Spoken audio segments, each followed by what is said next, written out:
Bismillahirrahmanirrahim. Assalamualaikum warahmatullahi wabarakatuh. Alhamdulillahilladzi arsala rasulahu bil huda wa dinil haq liyudhhirahu 'alad dini kullih wa kafa billahi syahida. Asyhadu an la ilaha illallah wahdahu la syarikalah wa asyhadu anna Muhammadan abduhu wa rasuluhu la nabiyya ba'da. Pemirsa dimanapun Anda berada, kalau kita membaca, kalau kita menelaah ayat tentang wakaf di dalam Al-Quran, maka kita tidak menemukannya secara langsung. Beda dengan zakat, beda dengan infak dan sedekah yang memang disebutkan langsung. Tetapi kalau wakaf, kita tidak bisa menemukan secara langsung. Ada beberapa hadis yang menjadi rujukan para ulama, kita sekalian, bagaimana wakaf pertama kali itu dilakukan. Suatu hari, hadis ini diriwayatkan oleh Ibnu Umar. Suatu hari sahabat Umar radhiyallahu an, Umar bin Khattab, menemui Rasulullah sallallahu alaihi wasallam dan berkata, "Wahai Rasulullah, saya gampangnya ya bahasa Jogjanya gini, saya barusan mendapat lahan ini. Lahan yang sangat bagus, yang sangat luar biasa, bahkan saya belum pernah memperoleh lahan sebaik ini. Lalu katakan wahai Rasulullah, apa yang harus aku lakukan?"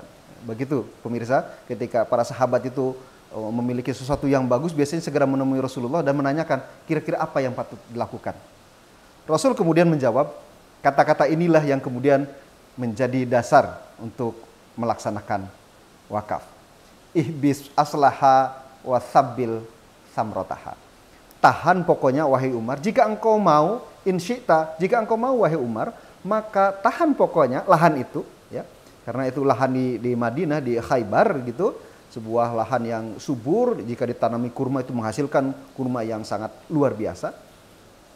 Sabil samrotha, dan berikan hasilnya, dan tebarkan dan distribusikan hasilnya ke fakir, miskin, untuk kegiatan dakwah dan lain sebagainya. Justru juga sebagian bisa diberikan kepada keluarga sendiri. Inilah hadirin yang menjadi dasar pelaksanaan wakaf. Dari hadis tersebut kita bisa tahu bahwa sesungguhnya sejak awal konsep wakaf itu adalah produktif. Ihbis aslaha wa sabil samrotaha.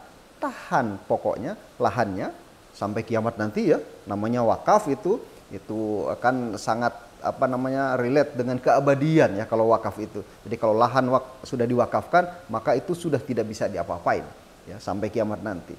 Tetapi apa yang diberikan kepada makuf alaih? Sabil samrotaha. Berikan buahnya, distribusikan hasilnya. Hadirin yang dirahmati Allah, inilah konsep wakaf produktif yang selama berabad-abad yang lalu menjadi instrumen keuangan Islami yang digunakan oleh umat Islam untuk mendanai peradaban, bahkan tidak sekedar mendanai dakwah, untuk mendanai peradaban. Mari kita lihat praktik yang terjadi belakangan ini. Di Indonesia barangkali ada beberapa contoh. Misalnya ada sebuah pondok pesantren yang memiliki lahan wakaf luas begitu, kemudian biaya pondok pesantren tersebut, biaya operasional itu dibiayai oleh wakaf. Kita juga bisa tahu kalau di Singapura misalnya ada sebuah masjid ya yang sangat terkenal, Bin Kullen begitu ya. Masjid awalnya kecil, kemudian oleh Nazir dilakukan sebuah upaya, masjidnya tetap ada, diperbaiki, bahkan menjadi lebih baik lagi, tetapi lahan sisanya kemudian didirikan apartemen 17 lantai kalau tidak salah. Lalu pertanyaan kemudian, kira-kira masjid masih perlu kotak infak? Tidak gitu ya, karena dengan hasil dari apartemen tersebut sudah membiayai masjid dan juga membiayai kegiatan dakwah lainnya.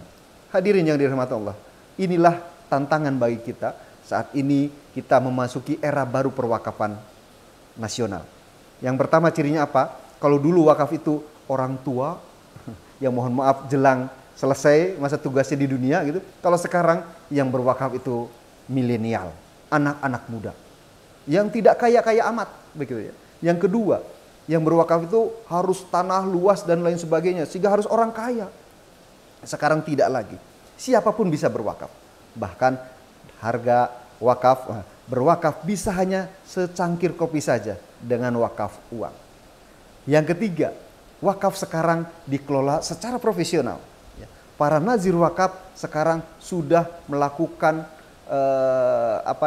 sertifikasi. Badan Wakaf Indonesia selalu regulator dalam bidang wakaf di negeri ini telah melakukan berbagai pelatihan, berbagai sertifikasi. Tujuannya apa? Agar nazir-nazir wakaf bisa mengelola wakaf dengan baik. Dan yang terakhir, wakaf sekarang sudah memasuki era digital. Kalau dulu berwakaf harus datang ke KUA, melaporkan begitu karena wakafnya wakaf aset begitu. Kalau sekarang bangun tidur, hadirin sudah bisa berwakaf. Caranya tinggal membuka HP melalui digital, melalui aplikasi. Berapapun sudah bisa berwakaf. Dan inilah insya Allah akan menjadi bekal kita tatkala kita sudah menghadap ilahi. Jangan sampai kita menjadi gelandangan di akhirat, kata Prof. Nuh ya. Kalau dengan wakaf kita memiliki jariyah, amal jariyah, sedekah jariyah, sedekah atau amal yang terus mengalir. Ya, bahkan kita sudah lupa berapa kita melakukan sedekah, berapa kita melakukan wakaf, tapi wakaf tidak akan pernah lupa alamat terhadap kita. Mari kita gelorakan wakaf. Nasrullah minallah wa qarib. Assalamualaikum warahmatullahi wabarakatuh.